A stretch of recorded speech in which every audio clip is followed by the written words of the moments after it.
Hello, parents. Happy parenting to all of you. Welcome to my channel, and this is the sixth episode of Mindful Parenting. My name is Himanshu Sahu. I'm an ICF certified life coach, a parenting coach, a graphologist, and a neurologist. Before starting today's topic, I would like to ask you, have you ever angered your child? Can you control it? Can you do it in the very positive manner? ऐसा कुछ हो सकता है क्या? Anger को रोका जा सकता है? Can we control our anger? No, sometimes it is inevitable, no? इसको कंट्रोल कर पाना बड़ा मुश्किल होता है और एंगर हो ही जाता है. अब ऑफिस में हो, घर में हो, कहीं भी हो, और बच्चों के साथ तो स्पेशली वो बहुत बार ऐसा होता है कि एंगर जहाँ पे नहीं होना तो विक्टिम हो जाते हैं बहुत सारी चीज़ों के. So before starting to this topic I would like to ask you what is anger. Anger क्या है? Let me tell you. Any action, any reaction, any intention, any action, any reaction, any intention, or the words which is not as per our expectation. हमारे expectation से वो हमारे expectations के हिसाब से नहीं होती तो वहाँ पे चीज़ें डेविएशंस आते हैं. इस डेविएशन से क्या होता है कि ये चीज़ें ऐसी लगती है हमारे ओनरशिप से बाहर जा रही है, हमारे कंट्रोल से बाहर जा रही है. And when the things are not in our control, तो हम क्या करते हैं? कंट्रोल करने की कोशिश करते हैं. वहाँ पे हम एनर्जी देने की कोशिश करते हैं और वो एनर्जी जो देने की जो कोशिश है वो एंगर.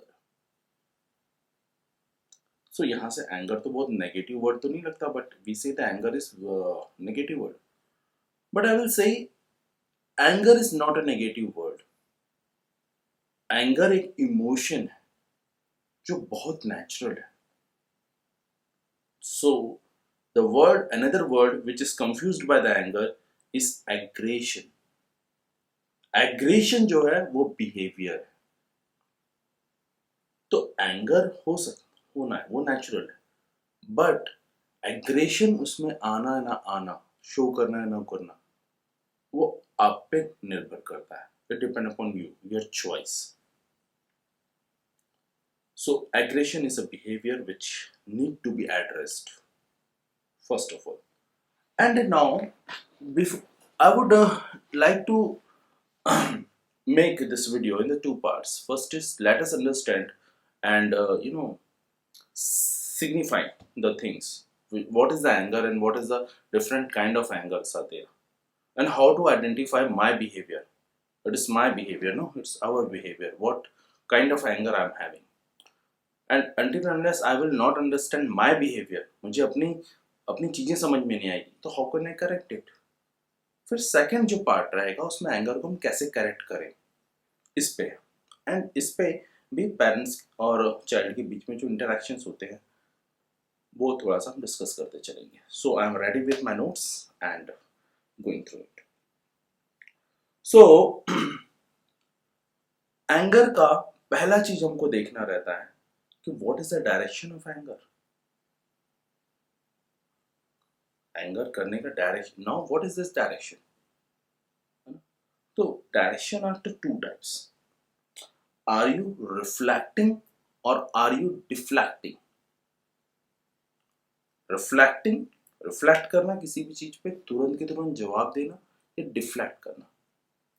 रिफ्लेक्ट करना मतलब टू पर्सन्स है, वन आपका चाइल्ड है और आपके बीच में जब कन्वर्सेशन हो रहा है तो एंगर आप दोनों के बीच में. आपका एग्रेशन भी शो हो रहा है तो इसी में शो हो रहा है, रिएक्शन भी शो हो रहा है तो इसी पे शो हो रहा है. लेकिन डिफ्लेक्शन है, there is a second person. Here is a second person, is a third person is a child, and you and your spouse is getting angry. आपके और आपके हस्बैंड या वाइफ में झगड़ा हो गया और उनका जो गुस्सा है बच्चे पे निकल रहा है, ये डिफ्लेक्शन. तो बच्चा तो यहाँ पे अननेसेसरी विक्टिम हो गया ना. जो एंगर उस पर नहीं आना चाहिए था एंगर भी उस पर आ गया, तो वो बच्चा कंफ्यूज होता है इस चीज में, इस बिहेवियर से डरता है, उस एटमॉस्फेयर का से डरता है, वो कंफर्टेबल फील नहीं करता है. ये तो बहुत अर्ली चाइल्डहुड से होता है. और यहीं से मालूम बच्चे का जो कैंकरिंग का जो बिहेवियर है वो ट्रिगर होता है। सो रिफ्लेक्शन एक हद तक ठीक है, but deflection is more dangerous, right. So आगे बढ़ते हैं, सेकेंड पार्ट में आते हैं। एंगर दो टाइप से होते हैं बिहेवियर इसके जो होते हैं, एक इंटरनल और एक एक्सटर्नल। अब इंटरनल बिहेवियर में ये होता है कि आप मालूम है रिएक्ट नहीं करते हो, आप उसमें कुछ शो नहीं करते हो, कुछ एग्रेशन शो नहीं करते हो, आप दबा लेते हो चीज़ों को, उस समय एक्सप्रेस नहीं करते हो। मान लो कि बच्चा कुछ बोल रहा है या उसने कुछ काम गिरा दिया, वो बार बार वो बात नहीं मान रहा है, लेकिन आपको गुस्सा आ रही है, आपको गुस्सा आ रही है, आपको गुस्सा आ रही है, और आप उस पर रिएक्ट नहीं कर रहे हो, नहीं बोल रहे हो उसको, कुछ नहीं कर रहे, या किसी भी रीजन से गुस्सा हो रहा तो इसको अंदर रोक लेना, इसको बोलते हैं इंटरनल एंगर। लेकिन इसके भी लिमिटेशन है, कब तक रोक सकूंगे, कभी ना कभी तो ब्लास्ट होगा ना। So that is very dangerous, very dangerous. तो child get confused in this thing whenever you will get blast over, वो डर जाएगा, कंफ्यूज के साथ साथ वो डर जाएगा सिचुएशंस पे क्योंकि उसको समझ में नहीं आएगा how to respond the situation, और इनहेरेंटली क्या समझ में आएगा कि ये स्टाइल होता है कि ये एंगर का जो ब्लास्ट होता है, तो वो शायद वो स्टाइल को अडॉप्ट कर ले। एंड यही अडॉप्शन जो है वो सेकंड टाइप का आता है, एग्रेशन, शो करना, एक्सटर्नल, बार बार उसको बाहर निकालना। तो बार बार बाहर निकालने में भी वो बिहेवियर में आ जाता है, तो हमारे बच्चे को कंट्रोल करने का वो शॉर्टकट हो जाता है। तो जब तक बच्चा छोटा है ना, तो चाइल्ड इज स्मॉल या डिपेंडेंट है, तब तक उसको अच्छा लगता है, ओके अच्छा नहीं लगता है, अच्छा तो किसी को भी नहीं लगेगा, बट वो अपने लिमिट में रहता है, थोड़ा रोएगा, थोड़ा ये करेगा, उसके बाद वो ठीक हो जाएगा। बट जैसे जैसे जैसे बड़ा होगा आपके उसके रिलेशनशिप में, यू विल सी द जो डिफ्रेंसिएशन है वो आने लग जाएंगे, कोहेरेंस ऑफ थॉट ना हो कि वो मालूम है जो एक्सटर्नल फैक्टर्स हैं उसकी लाइफ में, वहाँ की बातों को ज़्यादा सुनेंगे, आपकी वैल्यू की बातों की वैल्यू वो नहीं करेगा। सो यहाँ पर ये टाइप्स है। फिर आपको चेक करना है what is the modality, mode of आपका एंगर क्या है। तो मोड ऑफ एंगर हो जाता है वर्बल, आप तुरंत के तुरंत अपने मुंह से मतलब वर्ड से उस चीज को एक्ट करते हैं। एंड सेकेंड है फिजिकल, एक्शन पे दिखा रहे हैं, दरवाजा पटक रहे हैं या तो फिर सामान पटक रहे हैं या कुछ ना कुछ ऐसा हो रहा है, तो सेम बिहेवियर बच्चा भी दिखाता है, तो उसके भी एंगर को समझना। जितने भी बातें मैंने पेरेंट्स के लिए अप्लाई किया वही बातें बच्चे के लिए भी अप्लाई है, लेकिन पेरेंट्स में क्या होता है कि पेरेंट्स की ही चीज़ों को बच्चे फॉलो करते हैं मैक्सिमम। अगर बच्चे के एटमॉस्फेयर में कहीं से और वो बच्चा पेरेंट्स के पास नहीं है और किसी कहीं से टच होके आ रहा है, वहाँ पे वो चीज़ आ रही है, तो फिर उसमें वो इश्यूज दिखेंगे। तो पेरेंट्स को उसको पहचानना पड़ेगा उसका एंगर का टाइप क्या है। अनटिल अनलेस एंगर का टाइप आपको समझ में नहीं आएगा तब तक आप उसको एड्रेस नहीं कर पाएंगे आगे के चलने में। तो that is why this is physical, और जो वर्बल मोड है उसको समझना इम्पोर्टेंट है। फिर समझना है कि बिहेवियर में, एंगर में, इज इट इज कंट्रोलेबल, मेरे लिए कंट्रोल करना आसान है कि अनकंट्रोलेबल। जब गुस्सा आ गया तो मैं कंट्रोल से बाहर हो गया या हो गई। जब आपका बच्चा गुस्से उसको गुस्सा आता है तो कंट्रोल से बाहर हो जाता है, ये चीजें कि कंट्रोल में रहते। तो इन सब चीजों का ये प्राइमा फेसिया, इतनी बातों को आपको एंगर के बारे में पता रहना चाहिए। तो व्हाट इज दिस, कैसे अपन इसको रिवाइज करते हैं। तो डायरेक्शन, इसमें रिफ्लेक्शन हो रहा है कि डिफ्लेक्शन हो रहा है। सेकंड है कि ये इंटरनल है कि एक्सटर्नल है। थर्ड है कि मोडलिटी क्या है इसकी, वर्बल है कि फिजिकल है, और ये कंट्रोलेबल है कि अनकंट्रोलेबल है। तो आपको इसको पहले समझ लेना है। नाउ जहां पे हमने एंगर की डेफिनेशन के समय मैंने कहा था anything which is out of your control, तो वहां पे हमें गुस्सा आने के चांसेस रहती हैं, जहां पे हमें आउट ऑफ कंट्रोल चीजें हो रही हैं, यानी मेरे ओनरशिप से बाहर जा रही है। लेकिन वही चीज मेरे ओनरशिप में है, मुझे पता है I am the owner of this, I am the owner of the things, तो वहां पे गुस्सा आएगा क्या, नो, यू विल, आप पॉज लोगे, चीज़ों को समझोगे, सिचुएशन को समझोगे, उससे बस आप रिस्पॉन्स प्लान करोगे। एक ऑफिस में आसान होता है चीज़ों को करना, एक बॉस के लिए आसान होता है, एक बिजनेसमैन के लिए अपने एम्प्लॉयज़ के साथ करने के लिए आसान होता है। बट जहाँ पर हम इमोशनली कनेक्ट होते हैं, जो रिलेशंस इमोशंस में रहते हैं, वहाँ पर मुश्किल होता है। जैसे पेरेंट्स और बच्चे का रिलेशन है, स्पाउस का रिलेशन है, या आपके भी और आपके पेरेंट्स का जो रिलेशन है, ये जो रिलेशंस होते हैं इनको संभाल पाना थोड़ा सा मुश्किल होता है। यहाँ पे एंगर एनहेंस हो जाती है। तो एंगर को कंट्रोल करने के लिए जो सबसे पहली चीज़ है आपके पास होनी चाहिए, वो है कि जो भी चीज़ है वहाँ पे एटमॉस्फेयर में जिस टॉपिक में बात हो रही है उसकी सेंस ऑफ ओनरशिप आपके पास होनी चाहिए। यानी आपको इन्फॉर्म्ड इंफॉर्मेशन पूरा का पूरा होना चाहिए, ये हो क्या रहा है, इंटेंशंस क्लियर होने चाहिए।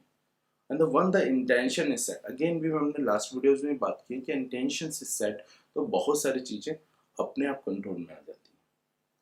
तो ये जो अब जो होना चाहिए एक्चुअल में, एंगर एंगर तो एंगर कोई बुरी चीज़ नहीं है।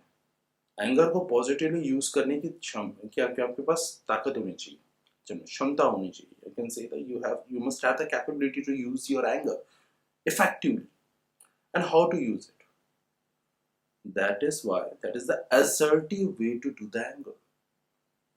assert, हमेशा assertive रहना। तो how to be assertive, how to be very mindful to be assertive, anger as a tool, how to use it.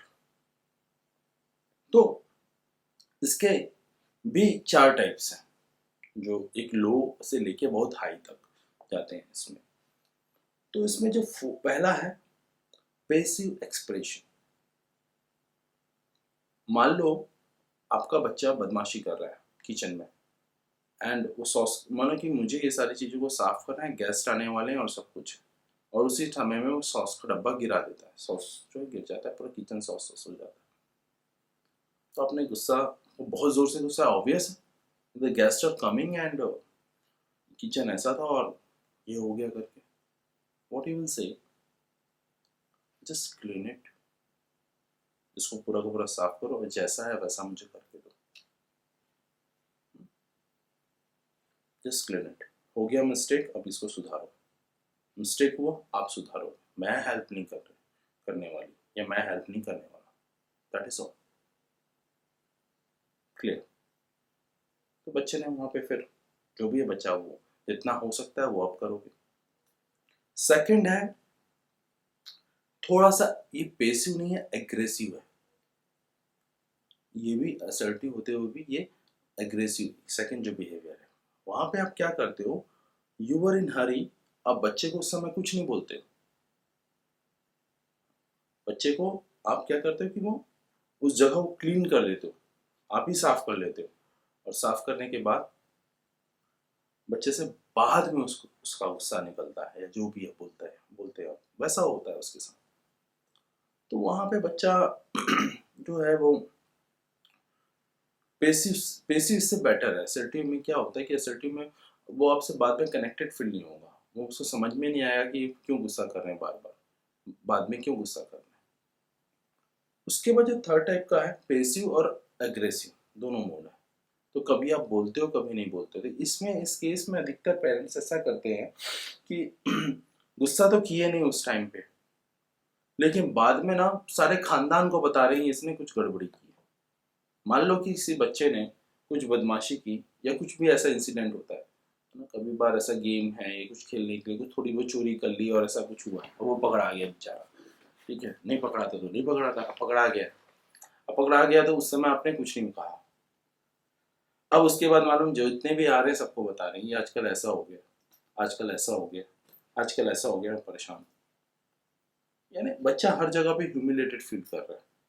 तो एग्रेशन है, पैसिव है, आप गुस्सा नहीं हो रहे, बट उसकी जो सोशल जहाँ पे भी वो जगह पर है वहाँ पे वो उसके अनकंफर्ट जोन्स पैदा हो रहे हैं, एक टाइप से गोरिल्ला वार सा चल रहा है यहाँ पे। एंड यू कैन सी अगर गोरिल्ला वार होगा तो फिर बाद में क्या होने वाला है, टीनेज में आने के बाद, जैसे बच्चे में टीनेज में आते हैं और भी बात होता है, बच्चा भी कोई जगह नहीं देखेगा जहाँ पे मालूम अपने मम्मी पापा को नीचे दिखाया जा सके, definitely.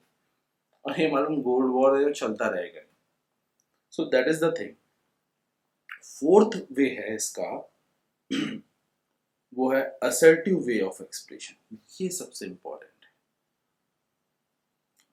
Assertive way of expression. सो मान लो कि किसी बात पे गुस्सा हो गया, मान लो कि किसी बात पे गुस्सा आ रही है, कुछ भी बात हो सकता है कि समझ लो किसी गेस्ट के सामने किसी बच्चे ने बैक टॉक कर दिया और आपको बहुत जोर से गुस्सा आई, एंड उस समय आप क्या बोलोगे कि देखो ये मुझे बहुत गुस्सा आ रही है, मैं इस बात से आपसे नाराज हूँ, उसको पता रहना चाहिए कि इस बात से मैं नाराज हूँ, but let me cool it down, cool के आते हैं, मुझे अभी बात नहीं करना है इस पे, और आप भी कूल हो जाओ, then we will discuss over it. फिर क्या था, क्या रीजन से, उसको फाइंड आउट करने की कोशिश करना। तो यहाँ पे लव्ड है, कनेक्टेड है, सब कुछ है, आप डिसएग्री भी कर रहे हो, है ना, उसकी बात नहीं मान, उसकी बात नहीं मान रहे हो, डिसएग्री भी कर रहे हो, डिसएग्री करने के बाद एक्चुअल में आप कंसोल भी कर रहे हो, मैं कूल हो रहा हूँ, आप भी कूल हुई है, फिर वी विल डिस्कस। और ये जो टीनेजर्स में ये बहुत पावरफुल होता है और हर जगह पे यही होना चाहिए, इनफैक्ट स्पॉस में भी या जो भी एडल्ट हैं मैक्सिमम तो यही होना चाहिए।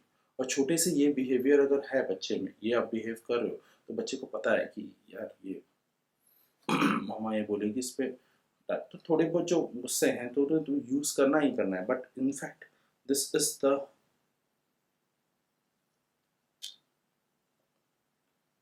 Is the most powerful way to do it. और इसके भी असर्टिव जो एक्सप्रेशंस हैं ना, इसके जो जो टाइप्स हैं, रिस्टोरेटिव, यहाँ पे रिस्टोरेटिव मतलब बच्चा या कोई भी है जो पर्सन जिससे गलती हुई है वो गलती को सुधारेगा, जैसे मैंने उसको सॉस वाला एग्जांपल दिया था, सेम चीज यहाँ पर वो चीज आता है। पनिशिएटिव, पनिशिएटिव ये होता है कि आपका इंटेंशन पनिशमेंट का है, ठीक है, तो यहाँ पर आप पनिश करना चाह रहे हो, पनिशमेंट आपके नेचर में है, तो एनीथिंग विच आप उसको ऐसा टास्क दोगे या ऐसा कुछ करोगे जिसको पनिशमेंट हो सकता है, लेकिन वो क्रिएटिव वे पे। एक तो पहले बार में वो जिसने वही ठीक करेगा, सेकेंड चीज में पनिशेटिव मतलब अब आपने ये किया है तो आपको ये करना पड़ेगा, दैट इज द थिंग, यानी कंस्ट्रक्टिव वे में उसको सिखाना कि this is the reason and आपको ये चीज करना पड़ेगा।